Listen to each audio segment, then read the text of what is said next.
نیکی یہ نہیں ہے کہ تم اپنے چہرے مشرق یا مغرب کی طرف کر لو، جس طرح کہ یہود اور نصارہ کرتے تھے، مخصوص رنگوں کے لباس پہن کر، مخصوص طرز کے پٹکے پہن کر اور مخصوص رسوم و رواج کے ساتھ الجھ کے رہ جانا، یہ دین نہیں ہے۔ لیس البر، یہ نیکی نہیں ہے، ان تولو، کہ تم پھیر لو، وجوہکم، اپنے چہروں کو، قبل المشرق والمغرب، مشرق اور مغرب کی طرف، ولیکن البر من آمن باللہ، نیکی کیا ہے کہ کوئی اللہ پر ایمان لائے، اس کا دل اپنے رب کو مانے۔ تو نیکی کی حقیقت یہ ہے کہ آپ اپنے رب کے ہو جائیں۔ جب رب کے ہو جائیں گے تو پھر اس کے دیے ہوئے نظام کو آپ من و عن تسلیم کریں گے۔ اٹھنے بیٹھنے سے لے کر انداز معاشرت تک، امور سیاست سے لے کر طرز حیات تک، کاروبار سے لے کر نجی زندگی تک، آپ کی زندگی کا ایک گوشہ اپنے رب کے دیے ہوئے نظام کی مطابقت میں ہوگا۔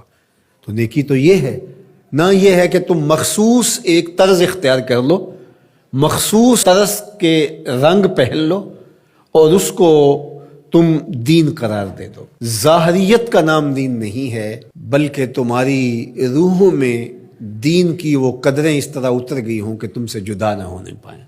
یہاں یہ بات بھی ذہن نشین رہے کہ جو ہمارے اعتقادات ہوتے ہیں ان کا ہمارے عمل پر، رویے پر، طرز زندگی پر ضرور اثر ہوتا ہے۔ عقیدہ ہمارے عمل کی بنیاد ہوتا ہے۔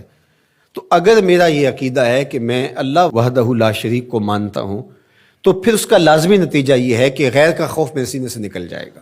اسی طرح جب آخرت کا یقین میری روح کے اندر راسخ ہو جائے گا تو میری زندگی خود بخود مرتب ہو جائے گی، منظم ہو جائے گی، کیونکہ آخرت کا تصور کیا ہے کہ میں اللہ کے حضور جواب دہ ہوں اور ایک ایک عمل اس کے حضور پیش ہونا ہے اور وہاں اعمال کی جواب دہی ہے۔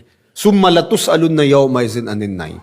تو پھر کس طرح میں بند کمرے کے اندر بھی جرم کر سکتا ہوں جب یہ عقیدہ میرے ساتھ جڑ گیا ہے؟ جب ہم اپنے عمل میں کمزور ہوتے ہیں تو ہمارے عقیدے کے اندر کچھ جھول ہوتی ہے، کمزوری ہوتی ہے، اس کمزوری کی وجہ سے عمل کمزور ہوتا ہے۔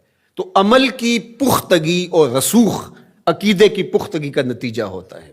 تو اس لیے سب سے پہلے جو چیزیں بیان فرمائی ان کا تعلق جڑا تھا عقائد سے۔ اب دوسری بات جو بر کی تشریح کرتے ہوئے ارشاد فرمایا، وآت المال علی حبہ ذوی القربى والیتامى والمساکین وابن السبیل والسائلین وفی الرقاب، اور مال کو خرچ کرنا علی حبہ، اس کی محبت کے باوصف۔ مال کی اگر محبت یا ضرورت نہیں ہے تو پھر اس کو خرچ کر دینا، صرف کر دینا، یہ کمال نہیں ہوتا۔ کمال اس وقت ہے جب اس کی شدید احتیاج آپ کو بھی موجود ہو۔ اس لیے صحت مند آدمی جو جوان بھی ہو اور اس کو ضرورت بھی ہو، اس کا صدقہ کرنا، اس کے صدقے کرنے سے بہتر ہے جو مخمسے کے عالم کے اندر جب موت و حیات کی کشمکش ہو تو وہ صدقہ کر دے، اپنا مال خیرات کر دے۔ عمومی طور پہ ایک مخفی دولت کی محبت جو ہمارے سینوں میں ایک حد تک موجود ہوتی ہے، اور وہ یہ ہے کہ جب اللہ ہمیں مال دیتا ہے تو بعض اوقات کچھ لوگ کہتے ہیں کہ ابھی میں اس مال کو بڑھاتا چلا جاؤں گا اور اپنی ساری ضروریات بھی پورا کرتا چلا جاؤں گا اور بہت حجم ہو جائے گا تو پھر اس سے کوئی بڑا کام کروں گا۔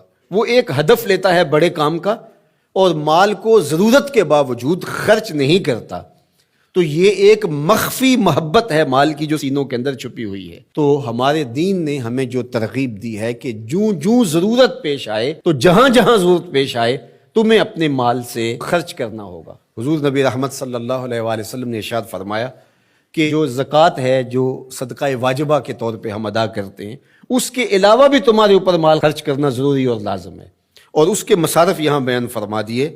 اور وہ مصارف کیا ہے آپ ذرا غور کیجئے۔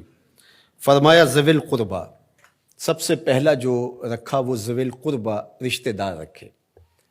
باقی لوگوں پر خرچ کرنے سے پورا ثواب ملتا ہے اور رشتہ داروں پر خرچ کرنے سے دوہرا ثواب ملتا ہے۔ والیتامى، اور یتیموں کو، والمساکین، اور مسکین۔ مسکین اس کو کہتے ہیں جس کے پاس 2 وقت کا کھانا موجود نہ ہو، وابن السبیل، اور جو مسافر ہے، والسائلین، اور جو مانگنے والے ہیں۔ تو اگر اس کے پاس 2 وقت کا کھانا نہیں ہے تو وہ اگر مانگے بقدر کفاف اور 2 وقت کا کھانا مل جائے تو پھر مانگنا ترک کر دے تو اس کے لیے جائز ہے اور شریعت اس کو روکتی نہیں، اور ایسے شخص کو دینا ثواب بھی ہے۔ لیکن جو شخص جمع کیے ہوئے ہو، اس کے پاس موجود ہو، دولت بڑھانے کے لیے یا عادتاً مانگتا ہو، تو ایسے شخص کو نہ دینا چاہیے اور نہ اس کی حوصلہ افزائی کرنی چاہیے۔ وفی الرقاب، اور جو غلام ہیں ان کو غلامی کے بوجھ سے آزاد کرنے کے لیے مال خرچ کرنا. دور موجود کے اندر اگر کوئی قرض میں جکڑا ہوا ہے تو وہ بھی پھنسی ہوئی گردن ہے اس کو. اور میں سمجھتا ہوں کہ اس کے زمرے میں وہ شخص جس کی بیٹیاں جوان ہیں اور اس کے پاس کوئی رقم نہیں ہے کہ ان کی شادی کر سکے اور اس کی مدد کی جائے، تو یہ بھی اس سے ملتا جلتا حکم اس کے ساتھ یہ جڑ جائے گا کہ اس پھنسے ہوئے مجبور کی گردن کو چھڑایا جائے. وَأَقَامَ الصَّلَاةَ وَآتَى الزَّكَاةَ، اور نماز قائم کرنا اور زکوٰۃ ادا کرنا. وَالْمُوفُونَ بِعَهْدِهِمْ إِذَا عَاهَدُوا، اور عہد کو پورا کرنا جب وہ عہد کر بیٹھے. وَالصَّابِرِينَ، اور صبر کرنے والے. فی الباسائے والضراء وحین الباس، غربت، بیماری، حالت جنگ میں استقامت اور ثبات کے ساتھ کھڑا رہے. اب یہ بیان کرنے کے بعد فرمایا اولئک الذین صدقوا، یہ وہ لوگ ہیں جو سچے اور پکے مومن ہیں، جو ان خوبیوں کے حامل ہیں، جو عبادات کے اندر، اعتقادات کے اندر، رویوں کے اندر، طرز زندگی کے اندر، انداز معاشرت کے اندر، سب میں کمال مرتبے پہ فائز المرام ہیں. یہ سچے لوگ ہیں. اور فرمایا وَأُولَٰئِکَ هُمُ الْمُتَّقُونَ، اور تقوی کے نور سے مالا مال بھی یہی لوگ ہیں جن کے اعتقادات بھی خوبصورت